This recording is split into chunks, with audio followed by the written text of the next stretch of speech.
मराठा आरक्षण आंदोलनाचे नेते मनोज जरांगे पाटील यांनी साताऱ्यातील महिला डॉक्टरच्या आत्महत्येच्या प्रकरणावरून सरकारवर जोरदार टीका केली आहे. त्यांनी म्हटलं, डॉक्टरसारख्या शिक्षित महिलेलाही न्याय मिळत नाही, मग सामान्यांचं काय? जरांगे यांनी राज्यातील महिला सुरक्षेवर प्रश्नचिन्ह उपस्थित करत सरकारला जबाबदार धरलं. अशा घटना थांबवायच्या असतील तर सरकारने तात्काळ कठोर पावले उचलली पाहिजेत, असे ते म्हणाले. जुने हेवे दावे त्या लेकराच्या आडून काढणार आता. याला टार्गेट करणार, त्याला टार्गेट करणार. तिने काय म्हणलंय, कोण अधिकारी आहेत, काय आहेत, त्यांना फाशी होणार का? त्यांना सगळं त्यांचं काय म्हणून आपण चार्जशीट व्यवस्थित होणार का? त्याच्यात यासाठी मागितले नियुक्त करणार का?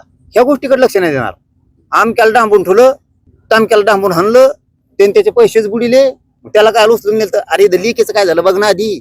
आमच्या परळेवाल्याला नाद लागला लगेच एकाला. ते ताईचं दिलं सोडून, त्या लिकीचं तिसरीकडे सुरू केलं राजकारणाकडे.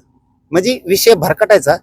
ते लेकीचा न्याय अंधारात राहू नये, राजकारण्यांनी खबरदारी घ्या.